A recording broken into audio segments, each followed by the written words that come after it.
오늘 우리에게 주시는 하나님의 말씀 마태복음 10장 5절에서 8절 말씀입니다.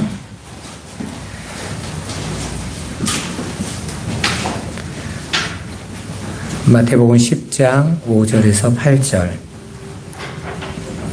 같이 한 목소리로 한번 읽어보겠습니다. 예수께서 이 12를 내보내시며 명하여 이르시되 이방인의 길로 가지 말고 사마리아인의 고을에도 들어가지 말고 오히려 이스라엘 집에 잃어버린 양에게로 가라.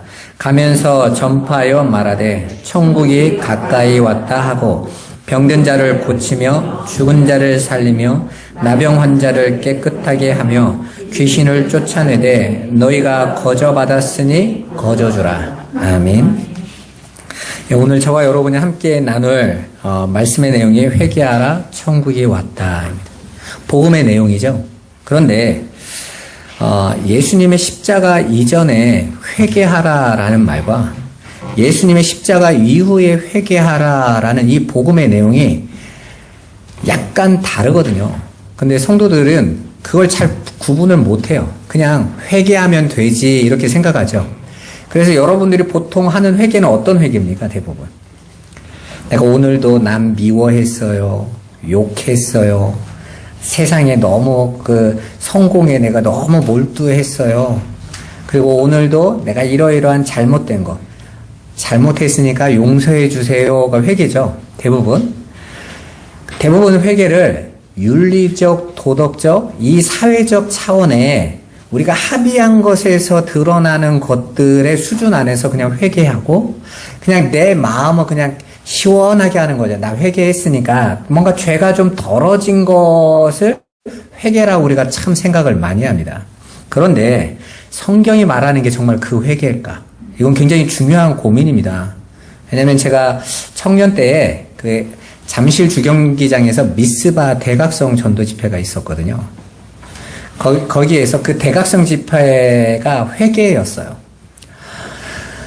가지고 목사님이 나오셔서 기도회를 인도하시는데 계속 회개거리를 끄집어내시는 거예요.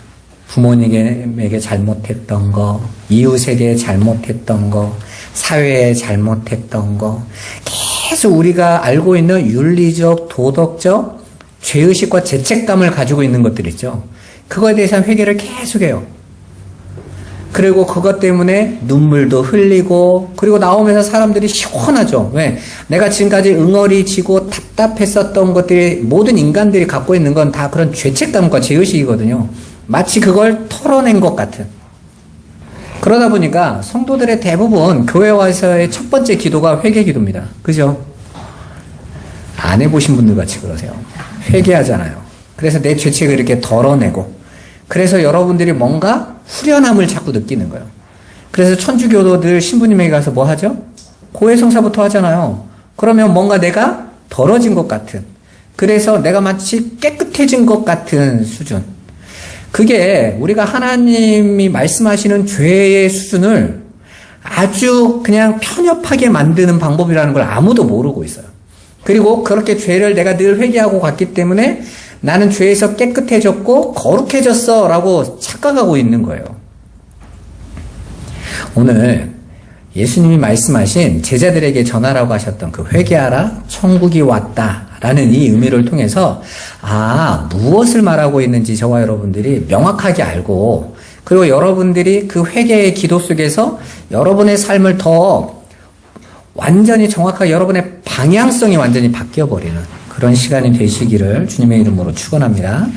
우리는 지난 시간에 예수님께서 12제자를 부르시는 그 부르심과 또 그들에게 주신 권능에 대해서 알아봤습니다. 많은 신자가 예수님이 주신 그 권능, 약속하신 그 권능을 눈에 보이고 사람들이 인정해주고 놀라워하는 병 고침과 귀신을 쫓는 것에 초점을 두고 있다고 말씀드렸어요. 그리고 그것들만이 권능이라고 생각하고 구하지만 사실 예수님이 주신 진정한 권능은 그게 아니었죠. 예수님이 병 고치고 귀신을 쫓아내셨어요. 그렇지만 예수님의 그 권능을 보고 모든 사람들이 놀라는 그 놀람을 예수님은 기뻐하지 않으셨다고요. 오히려 예수님이 정말 그들에게 보여주고 싶으신 것은 당신이 죄사하심, 그리고 그 죄사하심에 오신 말씀이 육신으로 오신 당신의 그 말씀을 알아듣는 거잖아요. 그래서 귀먹은 자들의 귀를 열어주시고 그리고 맹인들의 눈을 열게 하셔서 보지 못하고 듣지 못하는 그 하늘의 진리를 깨닫지 못하는 것을 그들 안에서 열어주는 것. 그래서 제자들에게 진짜 주신 그 권능은 어떤 권능이었습니까? 하나님의 진리의 말씀을 온전히 알아듣게 하시고 마음에 담아둘게 하시며 그 말씀을 전할 수 있는 권능이라고 그랬어요. 그래서 성경에서 말하는 이 권능이라는 거, 이 두나미스라는 단어는 하나님의 말씀을 내 마음에 담을 수 있는 능력이에요. 여러분 봐보세요. 예수님께서 마태복음에 이런 비유를 하시죠. 씨 뿌리는 자가 씨를 뿌리러 갔는데 이 씨는 뭐라고 나중에 설명하시죠? 말씀이다 그러시잖아요. 근데 말씀을 뿌렸어요. 근데 길가에 뿌렸더니 그 길가가 너무 단단하니까 씨가 마음에 밭에 뿌려지지 않고 뿌리가 내리지 않고 새가 와서 먹어버리죠. 그죠? 길가밭에 그리고 돌짝이 위에 뿌려졌더니 잠깐 터는 것 같더니 해가 뜨니까 말라가지고 뿌리를 못 내리고 또 바위가 단단하니까 못 내리고 또 없어져 버려요. 그런데 그 밭은 뭐였습니까? 밭은 세상 우리였어요. 우리들 안에 그 하나님의 말씀이 어떤 자들에게는 씨가 뚫고 들어가서 그 불가능한 그 땅을 옥토로 바꾸어내는 거예요. 그게 진짜 권능인 거거든요. 병 낫는 게 권능이 아니라. 근데 오늘날 많은 기독교인들은 그냥 병 낫고 방언하고 귀신 쫓아내고 이게 권능인 줄 알아요. 여러분 저는 이런 분 많이 봤거든요. 기도원 가서 귀신을 쫓아냈는데 다음날 또 왔어. 또 귀신 들렸어. 여러분 그런 거 안 보셨어요?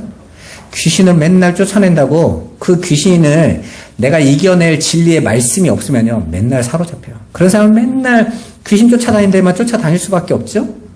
여러분 우리가 어떤 한 가지의 질병을 고친다고 해서 그 사람이 그 다음부터는 계속 건강한가요? 또 다른 병이 오죠. 나사로를 무덤에서 살려냈어요. 진리를 가르치시기 위해서 살려내신 거죠. 그럼 나사로가 지금까지 살아있습니까? 또 죽어요. 그건 권능이 아니란 말입니다. 하나님이 주신 보여주시고 제자들에게 주시려고 하는 그 권능은 진리의 권능이었던 거예요. 그래서 오히려 그 권능을 가지고 나아간 제자들이 사도행전에 보면 오히려 그 권능을 가지고 나갔는데 조롱받죠. 박해받습니다. 미움당해요. 죽임까지 당합니다. 그 권능은 어떤 권능이라는 거예요? 세상이 알지 못하는, 세상이 이해할 수 없는, 자기 백성들만이 온전히 깨달을 수 있는 권능이었던 거예요. 창세전에 택한 자기 백성들을 살려내는 권능이었단 말입니다. 그래서 오히려 예수님은 사람들이 기뻐하고 막 쫓아오던 그 권능 막아버리세요. 안 하신다니까요. 피해버리십니다. 여러분 봐보세요. 예수님이 유대 땅에 계시면서 아무리 복음으로 그들의 마음을 아프게 해도 계속 병 고쳐줬다고 생각해 봐보세요. 누가 예수를 싫어하겠어요? 그런데 안 하신다니까요. 피해버리신다니까요. 오병이어의 기적을 매일같이 버린다면 사람들이 왜 예수를 십자가에 못 박겠냔 말입니다. 온몸으로 막아주지. 왜? 처분이 있어야 나에게 먹을 것과 필요한 양식이 주어지는데 누가 그런 사람을 싫어하냔 말이에요. 그렇다면 오늘날 예수를 기적과 표적, 세상에 있는 배부름과 성공으로 전하면 어떻게 되는 거예요? 그건 예수님이 주신 게 아니란 말입니다. 근데 오히려 점점점 사람들이 그런 기적과 표적을 권능으로 여기고 주님 내게 권능 주세요 하고 부르짖는 사람들이 얼마나 많습니까? 정말 그들이 구하는 그 권능이 진리의 말씀을 내 마음에 온전히 알아듣고 깨달아서 담으며 그 말씀으로 온전히 내 이웃에게 하나님의 백성들에게 전파하고 진리로 가르칠 수 있게 있는 권능을 주세요라고 구하는 사람은 하나도 없습니다. 다 사람들이 칭찬해주고 인정해주고 부러워해주고 그래서 자꾸 은사운동이 일어나는 거예요. 다른 것을 쫓아가는 것이죠. 예수님께서 귀신을 내어 쫓고 병든 자를 고치고 약한 자를 고치시는 그 모든 것들은 그것들이 다 이 세상의 흑암에 묶여있는 또 마귀에게 잡혀있는 상태에서 그들을 해방하는 것을 드러내시기 위하여 보여주시기 위하여 권능을 행하셨다고 했습니다. 그렇게 흑암에 묶여있고 마귀에게 묶여있는 상태를 죄와 죽음이라고 그랬죠. 그럼 마귀에게 묶여있는 상태가 뭐였죠? 우리가 지난주에 제가 마귀에 묶여있는 상태가 뭐라고 말했습니까? 마귀를 요한복음 8장 44절에 예수님이 너희는 너희 아비 마귀에게서 났나니 그는 처음부터 거짓말한 자라. 그러니까 마귀에게 잡혔다라는 거 귀신이 막 들어와가지고 2마리 3마리 막 들어와가지고 정신 온전히 하고 헛소리하고 이게 아니에요, 여러분. 이 세상이 오직 하나님의 은혜 아니면 안 되는데 하나님 절대 의존적인 자들로 세워져야 되는데 하나님 없이 내 힘으로 살 수 있어. 우리 힘으로 하나님 없이도 우리 힘으로 엄청난 나라를 세울 수 있어. 우리가 행복하고 우리 스스로 살아갈 수 있는 다스릴 수 있는 나라 우리끼리만 세울 수 있는 나라를 만들 수 있어. 이게 거짓말이란 말이에요. 마귀가 그랬잖아요. 하나님이 말씀하신 대로 선악과를 먹지 말라 하면 안 먹어야 되는 거죠. 그런데 마귀가 뭐라고 말했습니까? 너 그거 먹으면 하나님 필요 없는 존재가 돼. 네 스스로 하나님처럼 된다라는 건 너 더 이상 하나님 의존하지 않아도 돼. 네 힘과 네 능력으로 얼마든지 행복한 삶 살 수 있어. 그게 거짓말이잖아요. 근데 이 시대의 모든 사람들이 어떻게 살아가죠? 하나님 배제하고 자신들이 만들어낸 이 문명의 힘, 과학의 힘, 의학의 힘, 그리고 세상의 엔터테인먼트 이런 것들을 가지고 나 행복할 수 있어 하고 지금 가고 있는 거죠. 그런데 그 세상에 정신병자가 훨씬 늘어나고 있어요. 그게 귀신 들림의 확실한 현상이라는 것을 명확하게 보여주고 있는 것입니다. 그렇게 하나님을 모르는 상태를 마귀에게 잡힌 상태라고 하고 그 상태를 죄라고 성경은 말하고 있는 거예요. 윤리 도덕적인 몇 가지 죄를 죄라고만 말하고 있는 게 아니에요. 그건 아주 편협한 수준인 거예요. 그리고 그 죄의 상태를 성경은 죽음 이렇게 말을 합니다. 그래서 그 죄와 죽음, 마귀에게서 해방되는 길은 오직 그리스도, 곧 진리의 말씀으로만 가능하기에 말씀이신 하나님께서 육신을 입으시고 이 땅에 오신 거예요.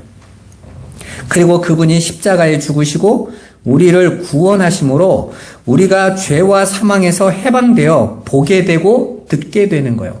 그래서 예수님이 가는데 눈먼 자가 눈을 열고 귀머거리가 귀가 열리는 이야기, 안진뱅이가 일어나는 것을 보여주신 거예요. 왜? 당신이 생명이시니까. 당신이 구원이심을 기적이라는 표적으로, 왜? 세상은 그거밖에 못 보니까. 그렇게 보여주신 거지. 그게 그분이 하시는 일이 아니란 말입니다. 이 모든 것은 다 하나님의 전적인 은혜인 거죠. 우리는 그 은혜의 현실을 이 역사 속에서 여러분이 살아가시면서 날마다 확인하고 전파하는 삶을 사는 자들인 거예요. 그럼 반대로 하면 여러분들이 하나님의 은혜를 날마다 확인하고 전파하는 삶을 산다면 어떻게 사는 것이 하나님의 은혜를 가장 크게 매일같이 느끼면서 살아가겠어요? 내가 내놓는 것들마다 죄밖에 없구나를 확인하는 거예요. 나는 의를 쫓아가고 있는 줄 알았더니 내가 여전히 내게서 나오는 것은 배설물밖에 없구나. 그럼 내 안에서 나오는 선한 건 누가 만들어내는 거죠? 내 안에 다 따로 사시는 분. 그죠? 갈라디아 2장 20절에 내가 그리스도와 함께 십자가에 못 박혀 죽었고 이제는 내가 사는 것이 아니라 내 안에 누가 산다고 그래요? 그리스도께서 사시는 것이다. 그러면 나는 원래 이 육이라는 것은 선한 것을 내놓을 수 없단 말입니다. 처음부터 죄인데, 그래서 다윗이 그랬잖아요. 나는 모태에서부터 죄로만 만들어졌네요. 아니, 성분 자체가 죄인데 거기서 어떻게 의가 나오냔 말이에요. 근데 의가 나왔어. 그건 뭔 말이에요? 내 안에 사시는 선하신 분, 의를 내놓을 수 있는 분이 내 안에 계시기 때문에 내놓는 거예요. 거기에서 나오는 헌신, 거기에서 나오는 예배, 거기에 나오는 순종, 그건 내가 한 거예요? 내 안에 예수가 한 거예요? 예수가 한 거란 말입니다. 근데 어떻게 자랑이 되고 보상이 나와요, 여러분? 근데 오늘날 기독교가 우리가 이만큼 잘하면 보상을 받고 하나님이 축복을 하고 그건 여러분이 잘해야 나오는 거잖아요. 근데 나는 못한단 말이에요. 내 안에 하나님이 하셨는데 어떻게 그걸 내 보상으로 챙길 수 있냔 말이에요. 근데 사람들은 내 보상을 챙길 수 있다고 하면 열광하는 거야. 그러니까 신천지 같은 또 통일교 같은 다 자신들의 영광을 우리가 내놓을 수 있다고 하면 다들 열광하는 거예요. 그러니까 이단과 사이비가 이렇게 막 나오는 겁니다. 아니에요, 여러분. 우리는 십자가로 자꾸 가야 된다고요. 하나님의 은혜야죠. 그래서 바울이 복음을 전하고 교회를 세워놓고 뭐라고 말합니까? 이 모든 것이 다 하나님의 은혜로다. 내가 한 게 아니다라고 그러잖아요. 그건 겸손의 표현이 아닌 거예요. 하나님의 백성들만 성령 안에서 내가 어떤 존재를 너무 명확하게 알고 있는 거예요. 나는 하나님 앞에서 죄밖에 만들 수 없는 존재라는 걸 절절히 깨닫는 거예요. 그래서 내 안에서 의가 나온 건 보고 기뻐하는 거예요, 오히려. 왜? 하나님이 내 안에서 이런 의를 만들어내셨다. 야, 이게 가능해? 라는 거죠. 아니, 돌배나무가 어떻게 참배를 맺을 수 있냐고요. 그 돌배나무를 줄기를 잘라서 참배나무의 모목에 붙였는데, 근데 실은 나는 알아. 내가 돌배나무라는 거. 그런데 내 안에서 참배 열매가 맺네? 돌배나무는 감동해야 되는 거죠. 나 이제 참배야, 이게 아니라 나는 돌배인데 어떻게 내 안에 참배 열매가 맺었지? 야, 참배에 묶여있더니 이런 일이 생기는구나. 감사하다 그래야지 그걸 어떻게 자랑하냔 말이에요. 근데 오늘날 기독교는 자랑거리를 만들어 자꾸. 그게 회개할 거리라는 거 이따 말씀드릴게요. 자, 오늘 예수님께서 제자들에게 이제 파송하시면서 그들에게 천국 복음을 전파하라고 말씀하세요. 그 메시지의 내용이 뭡니까? 바로 천국이 가까이 왔다입니다. 오늘 우리가 생각해 볼 문제는 예수님이 제자들에게 전하라는 복음이 회개의 복음이라는 사실이에요. 마태복음 4장 17절 같이 한번 읽어보겠습니다. 이때부터 예수께서 비로소 전파하여 이르시되 회개하라 천국이 가까이 왔느니라 하시더라. 아멘.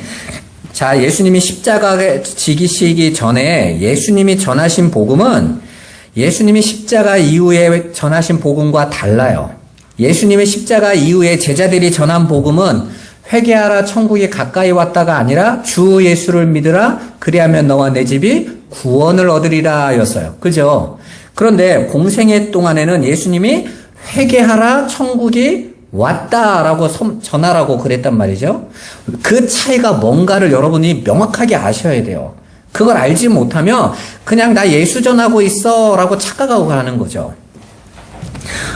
자, 봐보세요. 예수님이 회개하라 천국이 가까이 왔다라는 그 복음을 제자들에게 가서 전하라고 했어요. 그럼 당연히 제자들도 가서 뭐 했겠어요? 주 예수를 믿으라고는 안 했을 거 아닙니까? 왜죠? 지금 주 예수를 믿으라는 것은 그 예수 그리스도의 부활을 목격한 자들이 전한 복음이거든요. 지금 제자들은 예수님의 십자가 일어날 사건도 모르고 그분이 부활할 것조차도 생각도 못하고 있어요. 그냥 그들은 지금 예수님과 동행하면서 예수님이 전하는 그 말씀과 또 예수님이 보여주는 그 기적에 취해서 좋아서 그냥 따라가고 있을 뿐입니다. 그러니까 지금 그들은 성령의 강림도 보지 못했습니다. 그래서 그들은 예수님을 통해서 당신이 바로 천국의 주체이시며 내용이라는 사실을 전혀 깨닫지 못해서 예수님 당신이 천국이라는 거. 그래서 예수님의 부활 소식을 전한 마리아의 말을 듣고도 누가복음에서 보면 허탄한 소리다라고 들으려고도 안 했다고 그랬습니다. 여기서 허탄한 소리란 말은 헛소리로 알아들었단 말이에요. 아유, 저분이 아들이 죽었더니 헛소리를 하는구나. 이랬단 말이죠. 그 말은 공생애 동안에 예수님의 부활을 알았다라는 걸 몰랐다는 거예요. 몰랐다라는 거죠. 믿지도 않았고 생각할 수도 없는 거죠. 왜? 이 세상에서는 한 번 죽으면 다시 살 수 있어요? 없어요? 못 살죠. 근데 그들은 예수님이 나사로 살린 것도 봤고 회당장 야이로의 딸 살린 것도 봤고 과부의 아들을 청년 아들을 살린 것도 다 봤거든요. 그런데 예수님 당신이 살아날 것은 믿지 않았어요. 왜? 그분이 살아서는 능력이 있을지 모르지만 죽으면 능력 끝인 줄 알았던 거죠. 당연히 그들이 전한 복음은 부활하신 예수가 구원의 길이며 생명의 문이며 진리라는 복음의 내용과는 달라요. 오늘날. 그건 부활하신 이후에 성령으로 말미암아 그 진리를 깨닫게 된 자들이 전한 복음이란 말입니다. 그렇다면 오늘 여기에서는 그냥 무조건 복음 전해야 돼요, 예수 잘 전해야 돼요, 이걸로 가면 안 되겠죠. 여기에 있는 내용은 그런 내용이 아니니까. 예수님은 제자들에게 이렇게 말씀하세요. 6절에 보면 오히려 이스라엘 집에 잃어버린 양에게로 가라 그래요. 근데 여기서 오히려라는 이 단어가 원래는 반드시요. 그러니까 반드시 이스라엘에게 잃어버린 양에게로 가라. 그러니까 반드시 이스라엘에게만 가라라는 거예요. 그런데 그 이스라엘은 어떤 사람들이었죠? 그 유대인들은 어떤 사람들이에요? 율법주의에 총하잖아요. 그죠? 그들은 자신들의 구원의 방법이, 구원의 길이 뭐라고 생각하고 있어요? 율법 완벽하게 지키고, 제사를 온전하게 내놓고, 성전에서 열심히 봉사하고 섬기면 그게 하나님 백성들만의 특권이고 그걸 할 수 있는 자신들은 선민이라고 여기고 살던 사람들이에요. 그리고 자신들은 그 삶 지금 잘하고 있다라고 생각하고 있어요. 그래서 바리새인들이 날마다 자랑하는 게 뭡니까? 자신들이 나면서부터 율법을 다 지켰습니다. 이거잖아요, 항상. 그리고 거기에다가 하나님이 주신 율법보다 내가 더 많이 지금 하고 있어요 라는 걸 늘 자랑하고 있죠. 1년에 딱 하루 금식하라고 그랬는데 일주일에 2번씩 금식했다니요, 이 사람들이. 1년에 딱 한 번 금식하라고 했는데 우리는 더 많이 합니다 라는 거죠. 내가 더 열심을 내고 있습니다. 여러분, 예수를 믿는 건요, 옆 사람하고 경쟁해서 내가 저 사람보다 더 헌신하는 거, 그런 거 아니에요, 여러분. 예수를 알아가는 거예요. 그리스도를 알아가는 거지. 또 이렇게 말하면 그래서 안 한다 이러러 가는데 그게 아니라 그 알아감 안에 자유함이 있어요. 그 기쁨이 없으면요, 이빨 꽉 물고 가는 거죠. 그럼 나도 모르게 내가 그렇게 이빨 깨물면서 갔던 것이 내 의가 돼요. 자, 그렇게 그 유대주의, 율법주의의 총아인 유대인들에게만 가서 전하라고 한 복음의 내용이 뭐라고요? 회개하라 였다고요. 회개하라. 천국이 왔으니까 회개해 라는 거잖아요. 회개라는 단어가 무슨 뜻이라고 그랬죠? 돌이키다. 내가 지금 가고 있는데 어떤 사람이 지금 내가 지금 잘 가고 있다고 여기고 있는 거예요.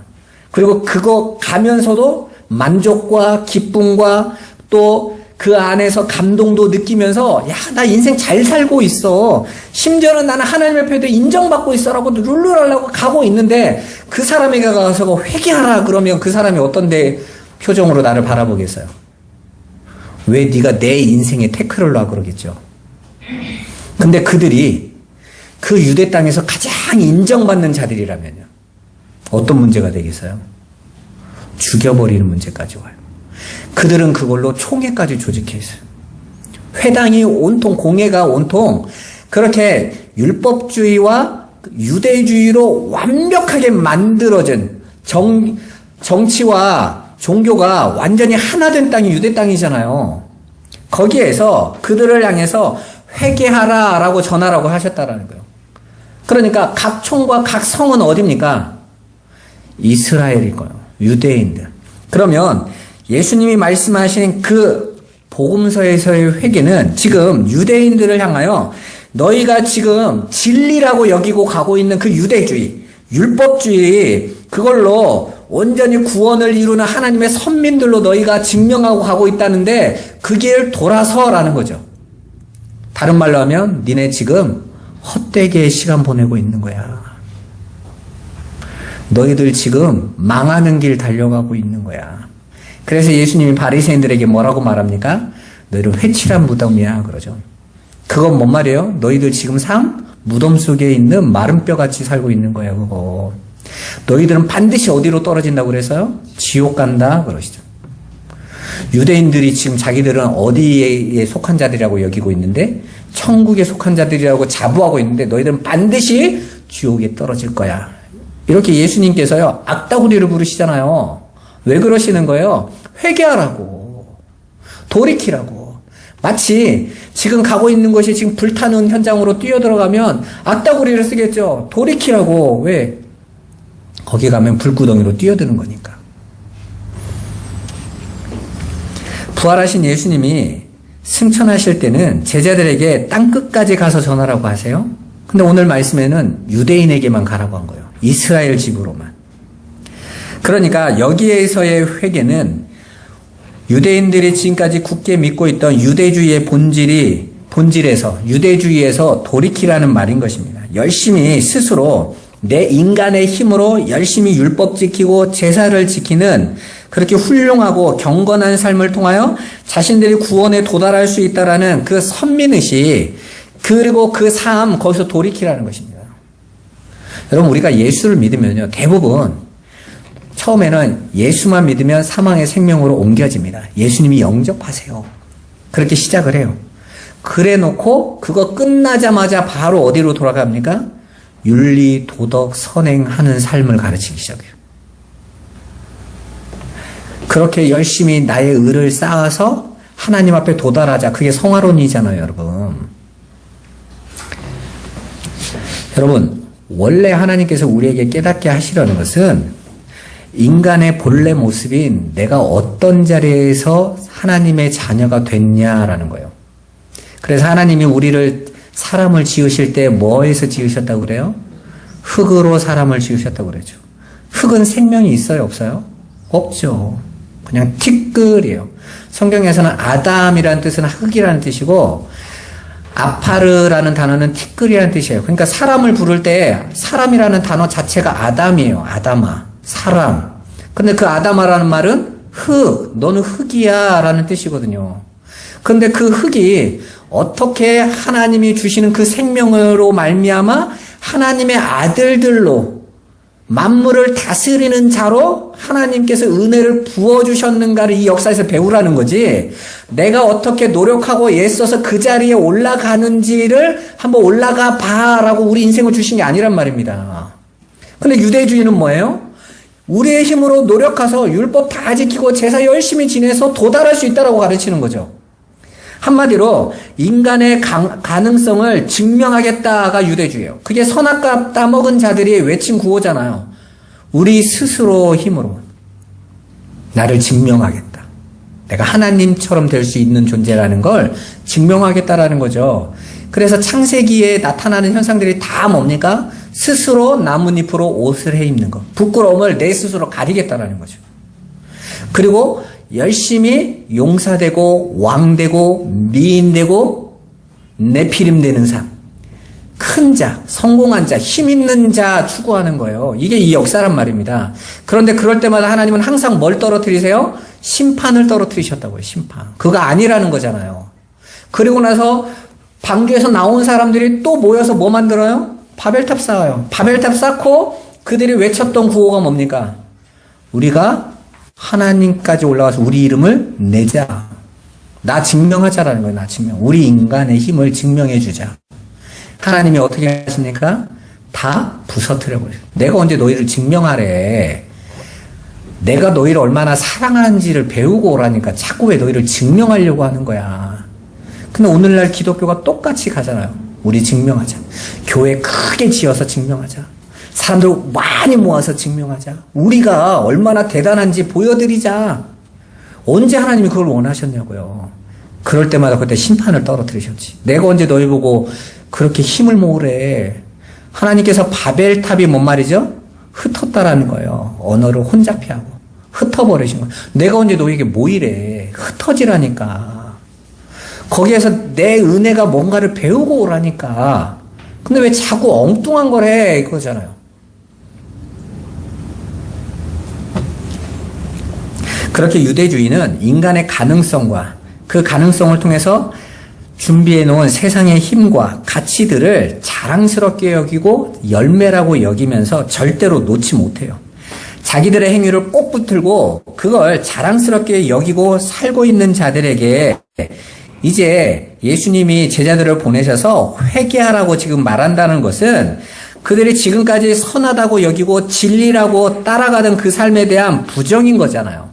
율법을 다 지키고 제사 잘 드려서 절대로 천국에 들어갈 생각하지 말라는 것입니다. 지금 그것이 자신들의 인생의 목표인데 그거 다 지키고 제사 잘 드려서 나 천국 가겠다라는 건데 하나님 나라에 가서 그 풍요로움을 누리겠다는데 그걸로 들어올 생각하지 말라는 거잖아요. 이건 다 인정해요. 그래서 유대주의가 그래서 무너진 거구나는 다 알아요. 근데 여러분들이 또 그 유대주의의 삶을 살고 있는지는 아무도 몰라요. 크리스천들이. 나는 예수를 믿고 있으니까 난 유대주의 아니야 라고 생각해요. 율법주의 아니라고 생각해요. 율법주의라는 것은 주어진 율법만을 지켰기 때문에 율법주의가 아니에요. 자기 가능성을 절대 포기하지 않고 부정하지 않고 내 힘으로 내가 어떤 존재인지를 하나님 앞에 증명하겠다라는 모든 시도가 다 율법주의란 말입니다.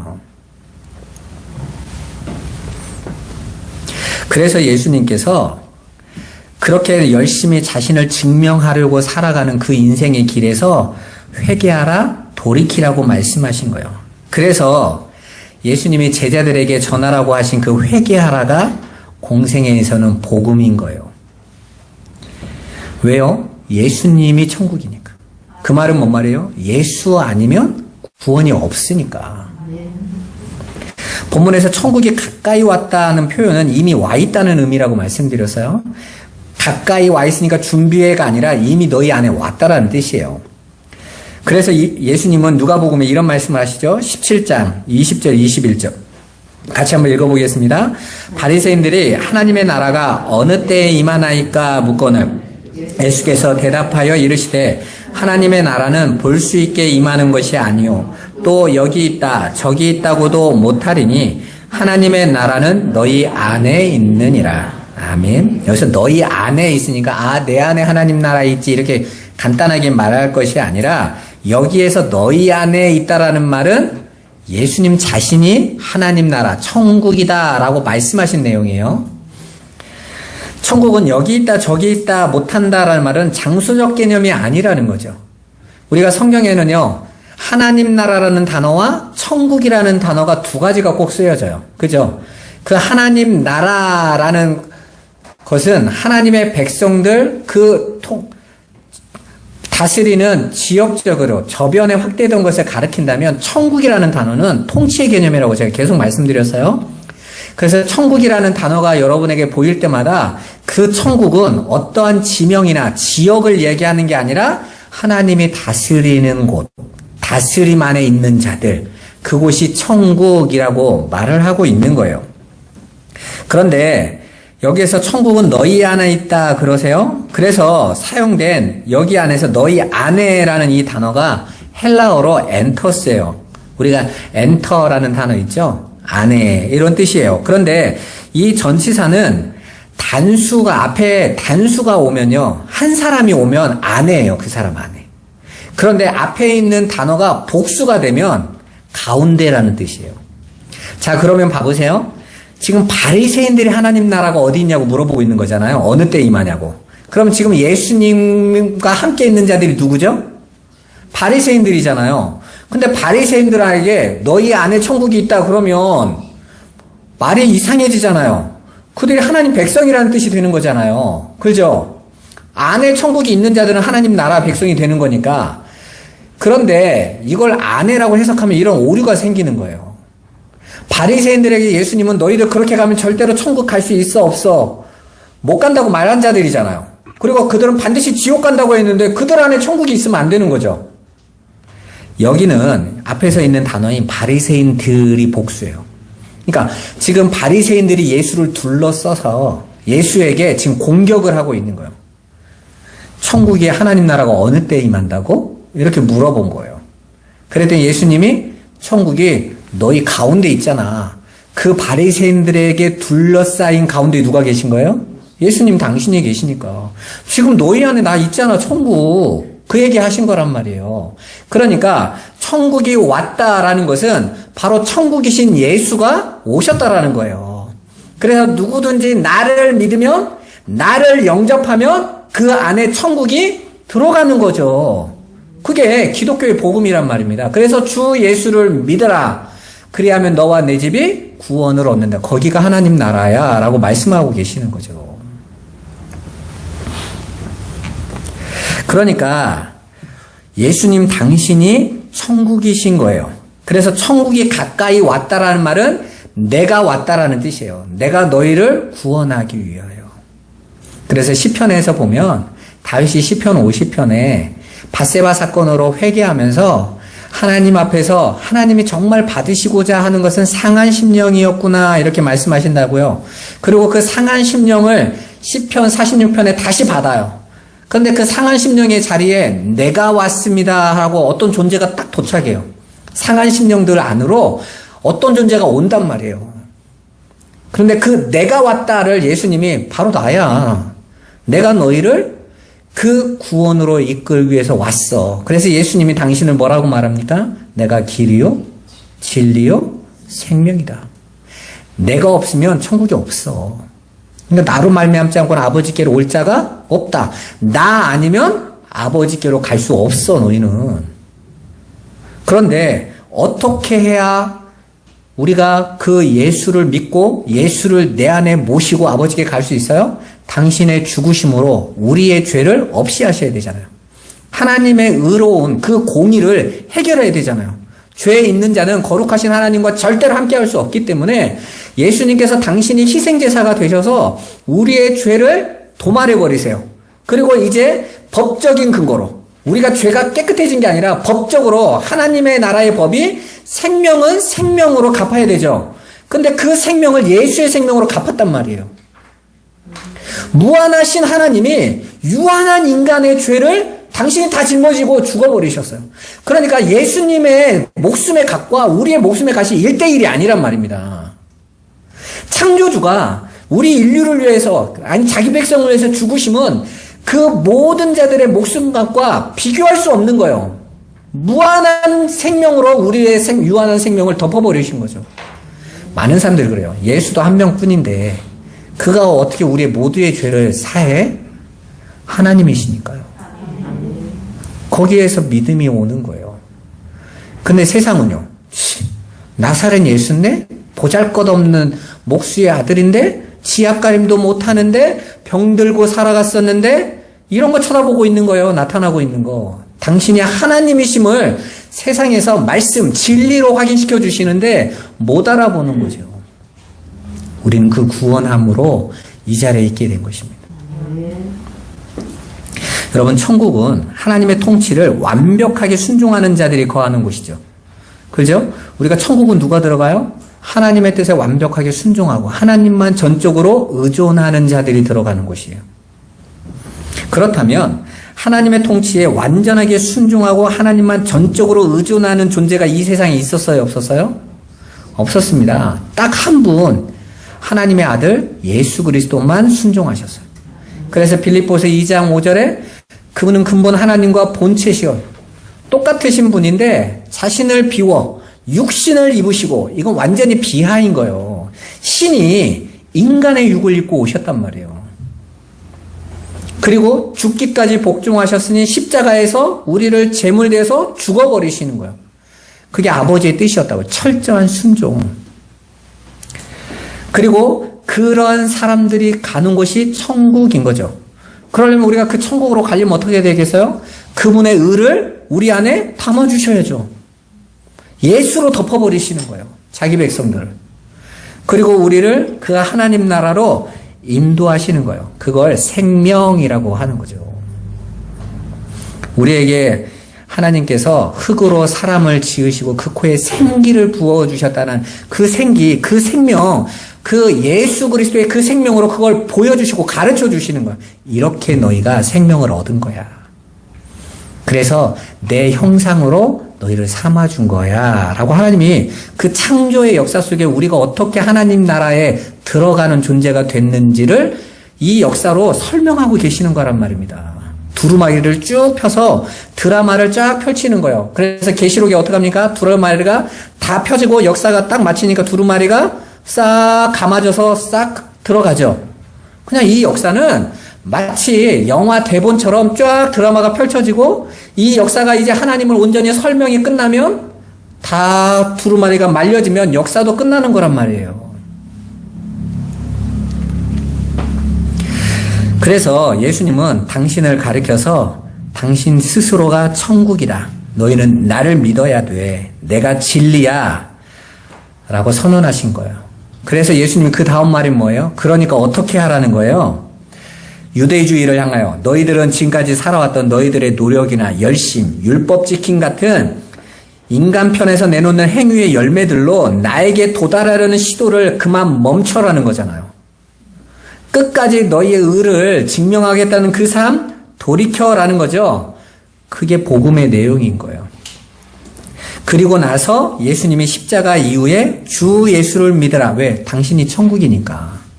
그걸 십자가의 부활로 보여주셨잖아요. 당신이 더 이상 천국은 사망이 없는 곳이니까. 그죠? 계시록의 21장 3절에 뭐라고 말합니까? 그 땅에선 더 이상 눈물도 고통도 애통도 사망도 없다 그랬잖아요. 그런데 예수님 당신이 사망의 당신을 가둘 수 없는 존재라는 걸 증명하셨으니까 그 예수를 담고 있는 자들은 사망이 절대로 삼킬 수 없겠죠. 왜요? 예수를 삼킬 수 없으니까. 그래야 너와 내 집이 구원을 얻는다로 연결이 되는 거예요. 요한복음에서 예수님은 유대인의 랍비였던 니고데모를 만나세요. 그 니고데모는 어떤 사람입니까? 유대인의 랍비이면서 교사죠. 율법의 교사예요. 그러면서 그는 삶 자체가 엄청난 재산과 명성, 권세, 지식 모든 것을 완전히 가지고 있었던 유대주의의 대표적인 인물이에요. 야, 저게 하나님을 온전히 섬기는 자요, 하나님이 주시는 축복의 모델들이다 하는 사람이거든요. 자, 그 니고데모가 밤에 예수님을 찾아와요. 요한은 일부러 그 성경에서 나오는 단어들을 굉장히 인용해서 니고데모가 어디에 있는지를 가르쳐주고 있어요. 밤이라는 것은 아침의 광명을 보지 못한 상태, 어둠에 묶여있는 상태를 이야기해요. 그 어두움 속에서 니고데모가 예수님에게 찾아오죠. 그리고 나서 뭘 질문합니까? 영생에 대한 질문이에요. 그건 함축되어져 있으니까 예수님이 거듭나지 않으면 영생에 들어갈 수 없다라고 하시는 말씀은 니고데모가 거기에 대한 질문을 가지고 왔다라는 것이죠. 니고데모가 뭐라고 물어봅니까? 어머니 모태에 2번 들어갔다 나와야 됩니까? 이렇게 물어보잖아요. 왜? 이 세상에서 거듭난다라는 것은 니고데모가 거듭남이라는 단어를 처음 들은 단어가 아니에요. 유대 그 당시의 신학에 거듭남이 많이 표현됐고 많은 사람이 거듭남을 가르쳤다고요. 그런데 거듭남이 어떻게 되는지를 아무도 몰랐던 겁니다. 보통 거듭났다라는 것은 이런 거죠. 스님들이 막 세상에서 개차반으로 살다가 절 들어가가지고 머리 깎고 좀 바꿔가지고 말투도 좀 좋아지고 선행하고, 그럼 우리는 그런 사람 뭐라고 말합니까? 개과천선했다고 그러죠. 대부분 그렇게 거듭남을 생각한단 말이에요. 그럼 유대주의의 거듭남은 뭐겠어요? 똑같겠죠. 율법주의니까 인간의 행위로 나의 삶을 바꾸고 변화시키는 거. 그러니까 여러분, 예수 믿고 저 사람의 행동이 좀 바뀌었다, 그거 가지고 저 사람 구원받았다라고 하시면 안 된단 말이에요. 그건요, 이단들이 훨씬 더 잘해요. 저에게 어떤 분이 그 구원파에 속한 분이 저를 전도하겠다고, 목사인 저를 전도하겠다고 와가지고 자신이 변화된 인생을 자꾸 말하는 거예요. 그래서 내가 믿고 있는 게 맞다라는 거죠. 그래서 제가 그냥 열심히 사세요. 그래서 너무 확신을 갖고 있어요. 이게 맞을까요? 하고 물어보러 왔으면 내가 말을 해줄 건데, 내가 맞으니 당신도 이리로 오라고 하는 사람한테는 말할 필요가 없어요. 확신 갖고 있는데 뭐. 여러분, 신천지 사람들이 내가 지금 가고 있는 길이 맞을까요? 하면 말을 할 수 있는데, 내게 맞으니 당신이 내게로 와 하는 사람하고는 말할 필요가 없어요. 자기 거밖에 모르는데요. 뭐. 그 신천지 사람들이 뭐라고 말합니까?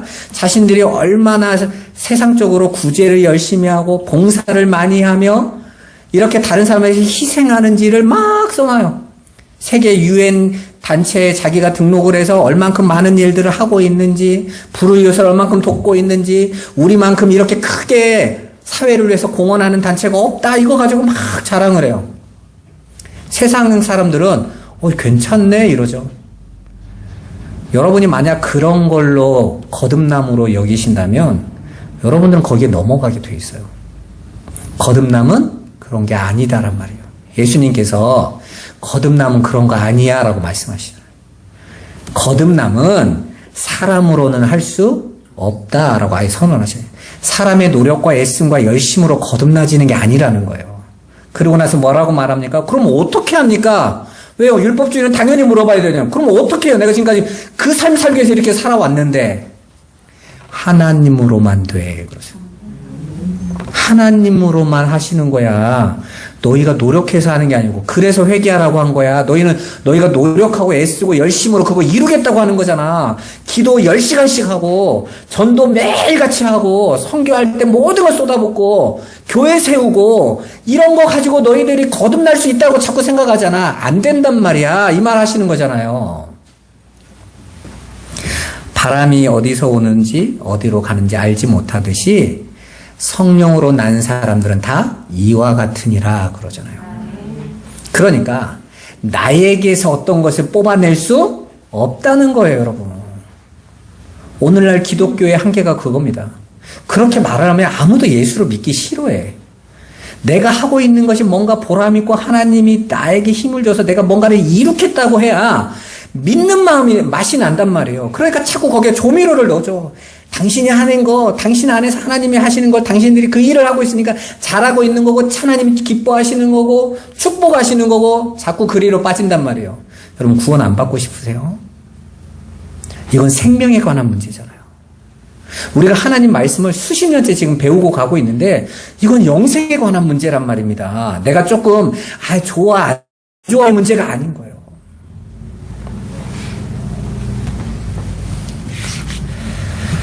그렇게 니고데모에게 예수님은 육으로 쌓아놓는 것들로는 절대로 구원받지 못한다고 폭탄 선언하신 거예요.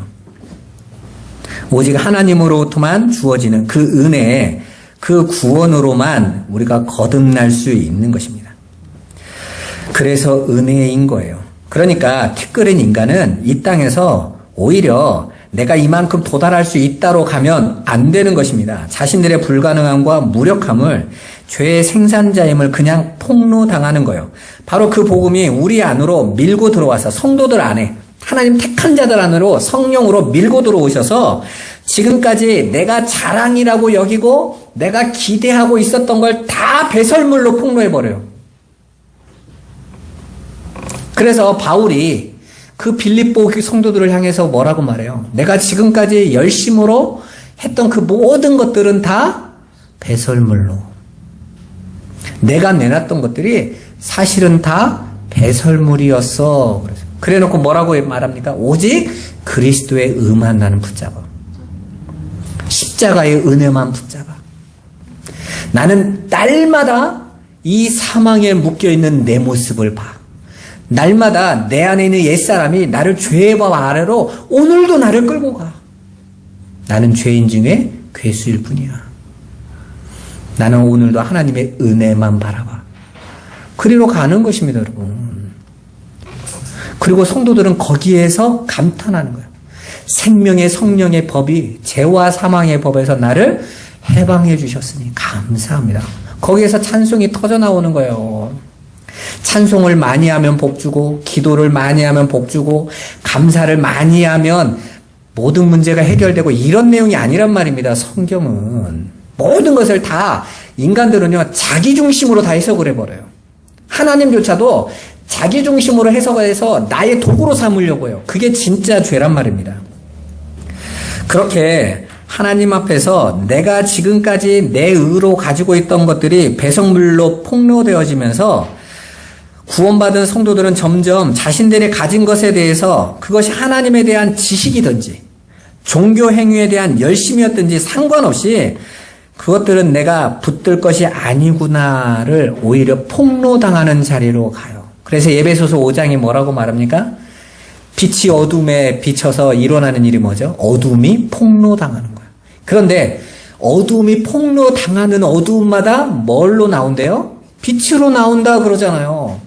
어두움은 자신들이 열심히 빛의 행위를 쌓아서 빛이 되는 게 아니란 말입니다. 어두움이 빛에 의하여 폭로되는데 빛이 되는 거예요. 그러면 여러분들이 어떻게 해야 빛의 자녀의 삶을 살아가는 거죠? 내 인생에서 여전히 나는 어두움밖에 생산해내지 못하는구나를 폭로당하면서 빛이 되는 거라고요. 그래 예수 그리스도의 십자가만 의지하게 된단 말입니다. 그런데 우리는 오히려 너는 빛의 행위를 할 수 있어.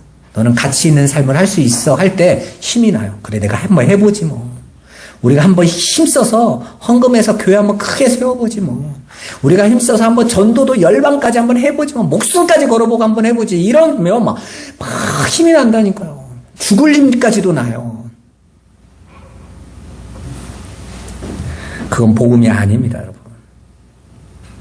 예수님이 말씀하시나요? 회개하라. 그렇다면 십자가 이후에 제자들이 예수를 전했어요. 예수를 전한 교회들에게 또 회개하라고 그래요. 그러면 그 교회들에게 전한 회개는 대체 무슨 회개예요? 그들이 예수를 안 믿었습니까? 주 예수를 믿었고 예수님만이 구원의 길이요 생명이요 진리라고 믿었고 영접한 거잖아요, 그들이. 그래서 교회가 됐는데 바울과 사도들이 또 회개하라고 해요, 그들을 향해서. 그럼 그 회개는 대체 어떤 회개예요? 십자가 이전의 율법주의의 회개도 아니고 지금 이들이 가지고 있는 교회를 향하여 예수의 피로 산 교회들을 향하여 회개를 외친 건 무슨 회개냐 말입니다. 예수에게서 더 나간 거. 예수의 의만 붙잡으라고 그랬는데 그 예수의 의에다가 자기의 의를 더더할 수 있다는 게 유대주의 거짓 교사가 또 가르친 거잖아요. 할례 행하고 열심 더하고 그래서 네가 하나님 자녀임을 네가 증명해줘. 보여줘. 네가 예수님을 얼마나 잘 섬길 수 있는 존재인지를 확인시켜줘. 다시 율법주의로 가는 거예요. 오늘날 교회가 똑같이 그리로 가고 있는 겁니다. 그래서 우리는 회개하라고 말을 하는 거예요. 그건 너 이런 죄 지었잖아. 저런 죄 지었잖아. 회개해야지. 생각나는 거 다 회개해야지. 이런 뜻이 아니란 말이에요. 고작 그런 몇몇 가지 죄를 회개한다고 회개가 이루어지는 게 아니라고요. 여러분. 예수 위에 서세요. 그래서 제가 늘 말씀드렸잖아요. 컬링이라는 그 동계 스포츠 얘기 늘 말씀드렸죠? 가장 가운데에 딱 들어와야 점수예요. 근데 그건 그 밑으로 내려가면 탈락이에요. 근데 예수 그리스도를 안으로 들어온 사람들이 여러분들이 예수 그리스도 안으로 딱 들어오면 마귀는 그 다음부터 열심히 문질러 댄다니까요. 더 밀려 내려가라고. 그래서 예수 믿고 또 자기 의 챙기다가 밀려 내려가는 거예요. 오늘날 기독교가 딱 이 모습이에요. 특히 한국 사람들은 체질 자체가 열심 체질. 열심이라고 말하면 다 복음인 줄 알아요. 전도 열심히 해야 됩니다. 기도 열심히 합니다. 선교 열심히 해야 합니다. 그래야 하나님이 복 주십니다. 하나님 앞에 나갈 수 있습니다. 그러면 그게 자기 의를 지금 증명하는 삶인지도 모르고 또 열심히 하다가 어디로 가는지. 제가 한마디 할게요. 십자가 열심히 붙드셔야 돼요. 예수만 열심히 의지하셔야 돼요. 하나님 말씀만 열심히 붙잡으셔야 돼요. 제발 그 열심을 내세요. 그 예수를 알아가는 데 힘쓰세요. 아니 이제 목사님 지금 내 삶이 코가 석자고 지금 얼마나 많은 일들이 있는데 예수 안에 있어 보세요. 여러분이 예수를 알잖아요. 그것들이 참 아무것도 아님을 보게 돼요. 그러면 여러분들이 그 여러분이 바라보던 거기에서 여러분이 빠져나온다니까요. 베드로가 풍랑만 바라보면 빠져들어요. 그런데 풍랑이 아니라 영원히 변하지 않는 진리의 말씀이신 예수를 바라보면 저거 아무것도 아닌데 내가 왜 저기에 묶여있지? 내가 왜 질병에 묶여있지? 왜 내가 내 자존심에 묶여있지? 내가 왜 내 인생에서 이렇게 사는 거에 묶여 살아가지? 아무것도 아닌데 하나님이 나를 오늘 부르시면 난 가면 되는데 내가 왜 이렇게 사는 거야? 그럼 여러분들이 그 아둥바둥 여러분 자존심 지키려고 싸우고 또 투쟁하고 몸부림치던 삶을요 내려놓게 된단 말이에요. 그게 무리를 걷는 삶이라고 말씀드렸지 않습니까? 한강 가가지고 진짜 무리를 걷겠다고 기도하고 간 사람이 한두 명이 아닙니다, 여러분.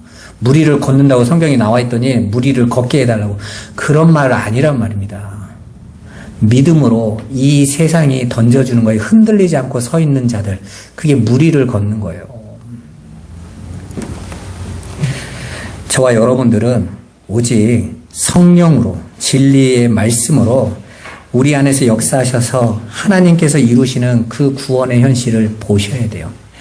그래야 회개하고 예수만 의지하게 됩니다. 그러니까 열심히 구하세요. 그래서 기도하는 겁니다, 여러분. 기도를 많이 해야 뭔 일이 일어나서 기도가 아니라 그걸 알고 있는 자들이기에 구하는 거예요. 찾는 겁니다. 두드리는 거예요. 여러분 정말 주 예수만 온전히 믿고 자꾸 그 밖으로 나가려는 자리에서 회개하고 예수 안에 와 있으시기를 주님의 이름으로 축원합니다. 기도하겠습니다. 살아계신 하나님 감사합니다. 전능하신 하나님 오늘도 우리를 사랑하시는 그 크신 은혜와 그 사랑 안에 우리를 온전히 거하게 하시고 진리의 말씀 안에 서게 하여 주옵소서. 우리 성도들을 축복하여 주옵소서. 성령의 은혜 안에 거하게 하여 주옵소서. 예수 그리스도의 이름으로 기도드리옵나이다. 아멘.